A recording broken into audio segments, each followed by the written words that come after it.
Have you ever noticed that when you walk to school, sometimes you move fast, sometimes slow, or sometimes you stop?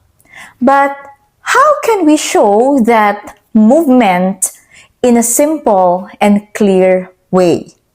Paano nga ba? Today, we are going to learn about the distance time graph, a tool that helps us understand how far an object travels over time or over a period of time. By the end of this lesson, you'll be able to read and interpret a distance time graph and determine whether an object is moving fast, slow, or not moving at all. So get your notebook ready or focus your mind and let's explore motion together. Hello my dear students! Welcome back to my YouTube channel. This is me, Teacher Tin, your science teacher for today.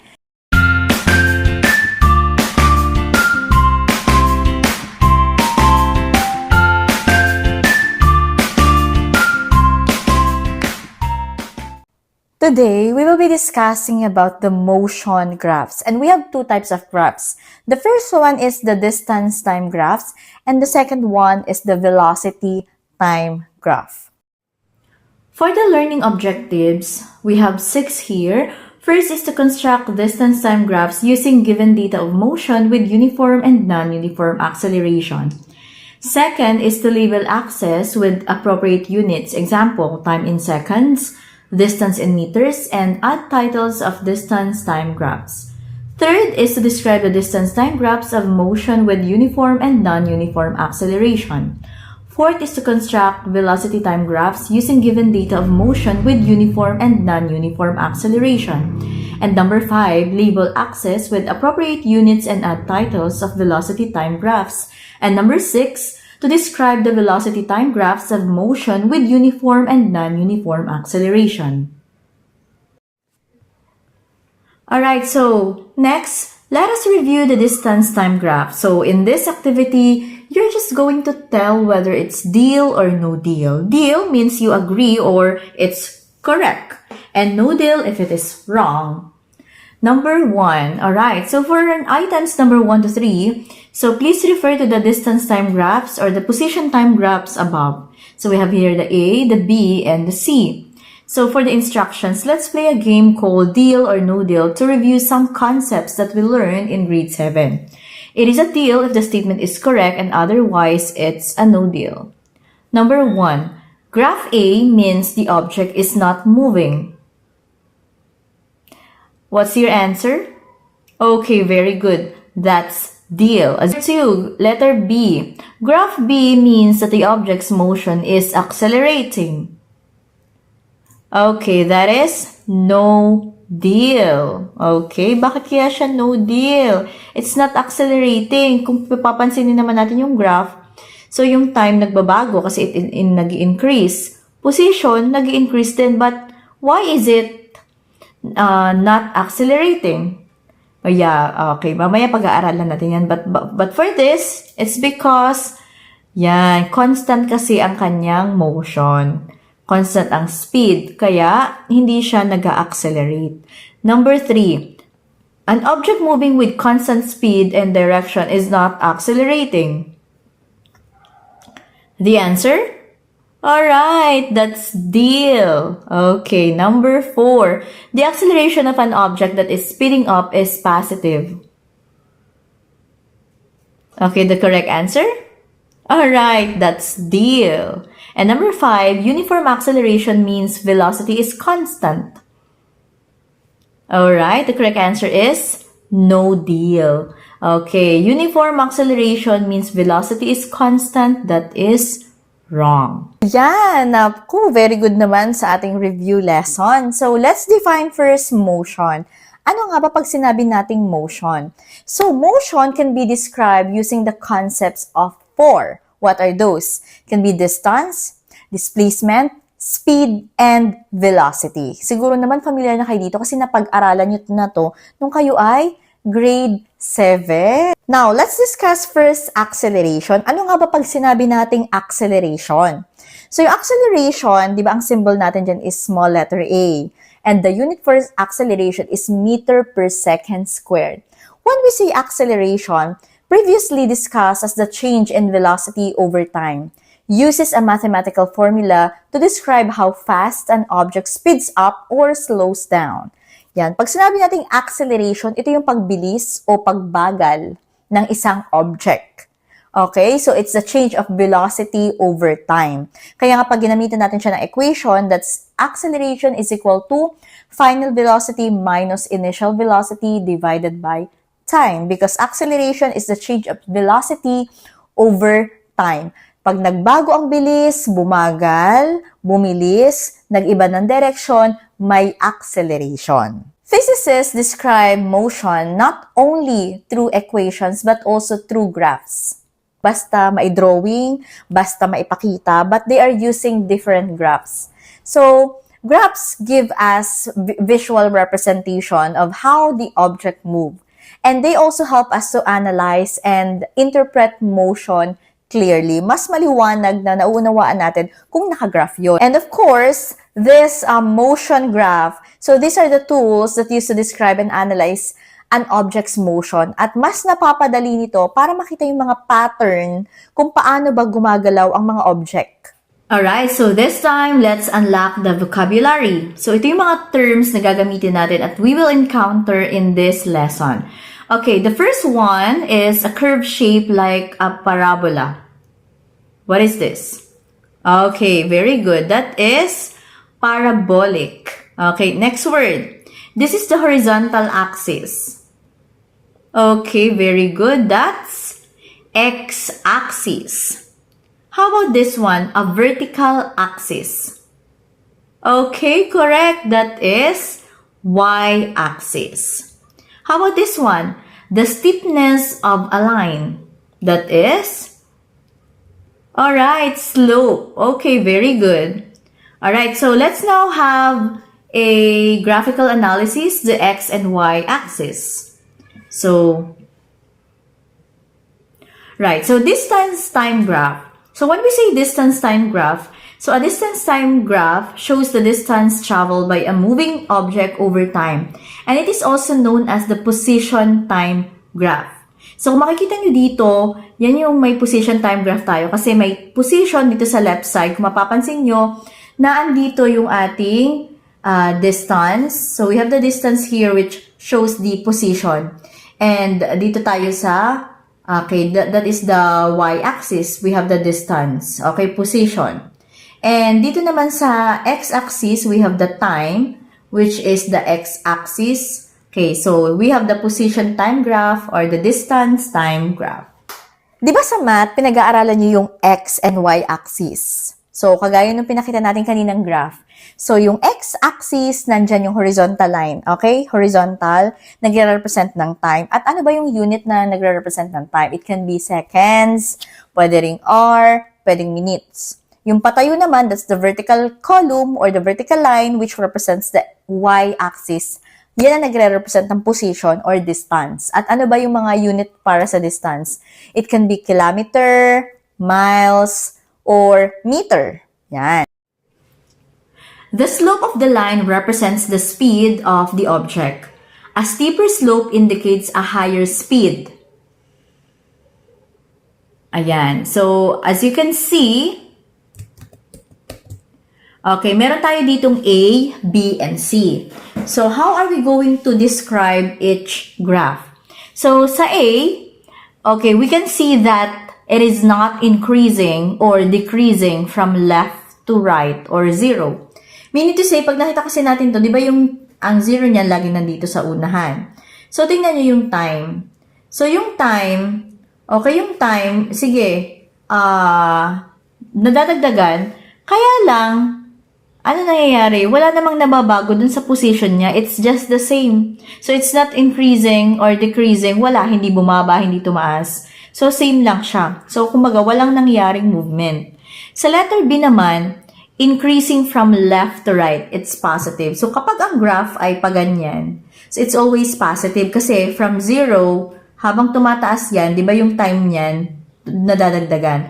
At habang simula sa 0, habang tumatagal din yan, yung position niya tumataas naman. So that's why it's positive. Meaning to say, okay, pag nadagdagan yung time, okay, nadadagdagan din yung position. At sa letter C naman, it's obviously decreasing from left to right. So, kitang-kita naman natin, habang tumatagal yung time, nababawasan naman yung position. Kasi nag-start siya sa pinakamataas, pero as time passes by, bumababa na siya, bumabagsak. So, it is decreasing. Now, let's interpret distance time graph. Alright, so let's interpret the distance time graph by describing how the object's motion changes over time. First is the straight diagonal line going up.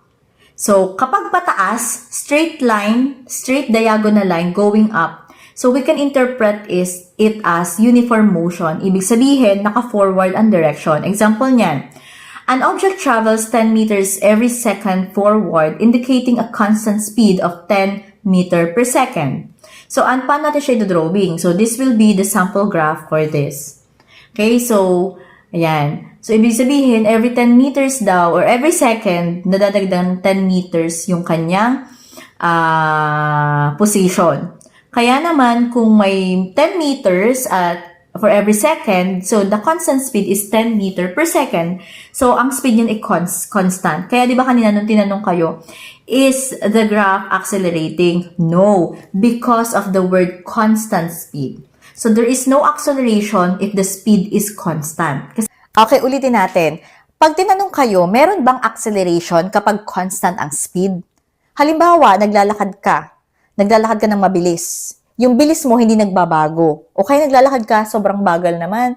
Pero hanggang makarating ka dun sa position mo, ang bagal mo pa din. So, there is no acceleration at all. Paano mo nasabi na walang acceleration? As long as the speed is constant, walang nagbago, there is no acceleration. Bakit? Kasi how do we define acceleration? Acceleration is the change in velocity over time. Tandaan nyo, change in velocity. Ano ba ang velocity? Speed yan. Pero yung speed na nagkakaroon ng bagong direction. Tingnan nyo class ang mga sasakyan. Di ba kapag yan ay lumiliko, bumabagal yan. Kapag nag-U-turn, kailangan mong mag-slow down. So, pag nag-slow down ka, nagbago ka ng direction, bumagal ka, saka ka ulit bumilis, yun, nag-accelerate yun. Pero kung hindi nagbago ang speed at ang constant yan, walang acceleration. Number 2. Straight diagonal line going down. So, yan yung example natin kanina. Meaning to say that it is a backward direction. Uniform pa rin ang motion yan. So, example, an object travels 10 meters every second backward, indicating a constant speed of 10 meter per second. Baliktad naman, pabaliktad. So, anong sample graph niyan? Yan, baliktad.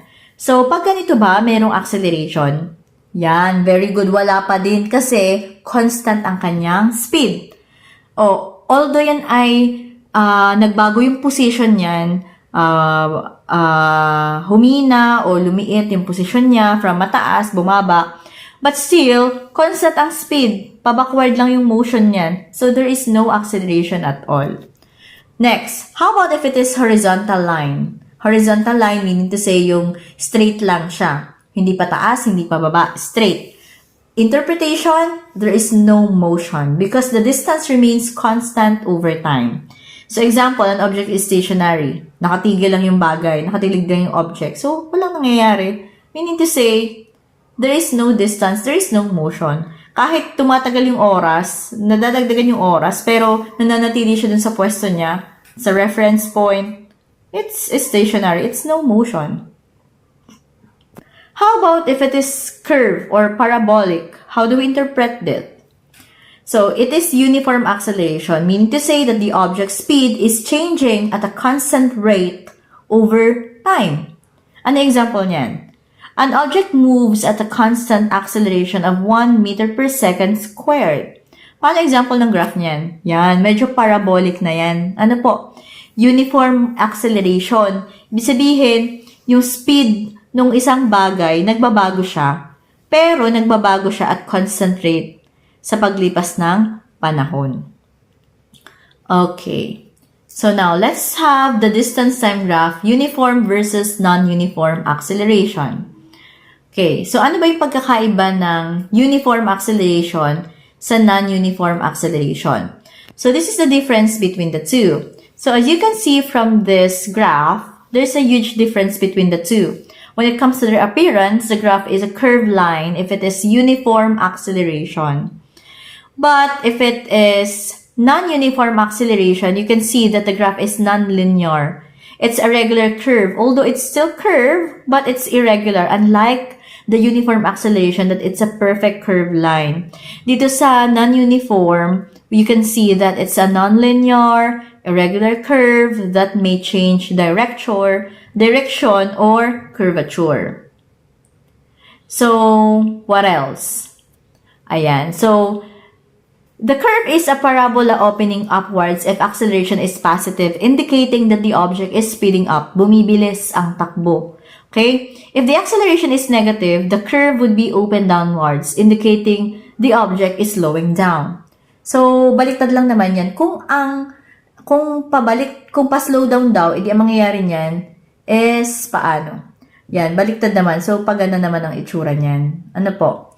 Okay? So, dito naman sa non-uniform, it does not form a smooth, predictable parabola. So, hindi mo talaga siya mapipredict. Ano kasi nga, non-uniform, pabago-bago kasi yan. Okay, now, let's talk about the characteristics of the two. So, when it comes to uniform acceleration, the distance increases quadratically over time, meaning that the object covers more distance in each successive time interval. Pero sa non-uniform, as you can see, the changes in slope indicate varying rates of acceleration and deceleration. Okay, sa uniform acceleration, as you can see that the curve gets steeper. So medyo mas lumalalim siya as time progresses, showing an increasing velocity. Pero sa non-uniform, the distance covered in equal time intervals varies unpredictably, reflecting the changing speed of the object. Now, let us discuss the velocity time graphs for uniform acceleration. Alright, so when we say velocity time graph for uniform acceleration, we can see here that the appearance of the graph is straight and it's a slope line. If acceleration is positive, the line slopes upward. So, kita naman natin dito na dito sa y-axis, we have the velocity and we have the time here.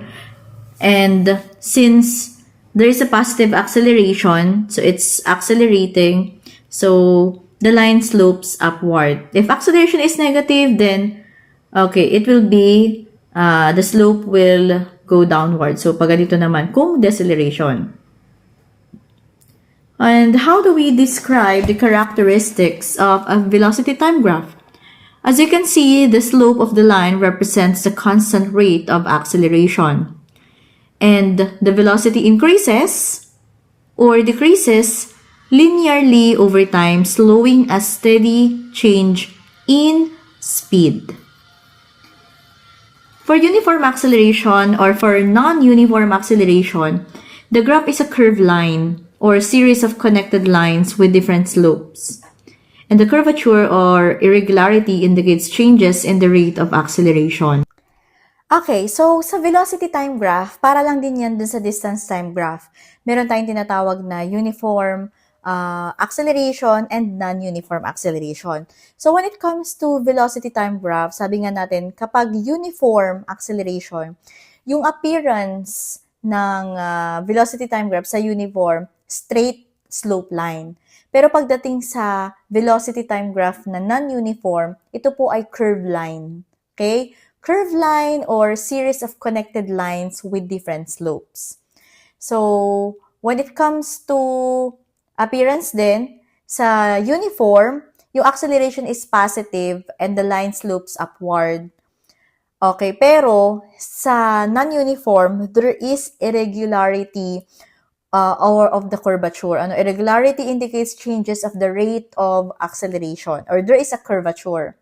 Okay, when it comes to characteristics, magkaiba din sila. Sa uniform acceleration ng velocity time graph, yung slope of the line, nagre-represent yan ng constant rate ng acceleration. Kapag uniform, constant rate of acceleration. Pero kapag non-uniform, so the slope of the graph changes, reflecting that there is a varying acceleration. And then, sa uniform acceleration, yung velocity tumataas. Nag-increase, pwede ring bumababa, okay, linearly over time, showing that there is a steady change in speed. Kumaga nagbabago siya, pero pare-parehas. Pero when it comes to non-uniform, yung pagbabago dun sa velocity niya, hindi siya parehas. Kumaga hindi siya uniform, kaya nga non-uniform eh.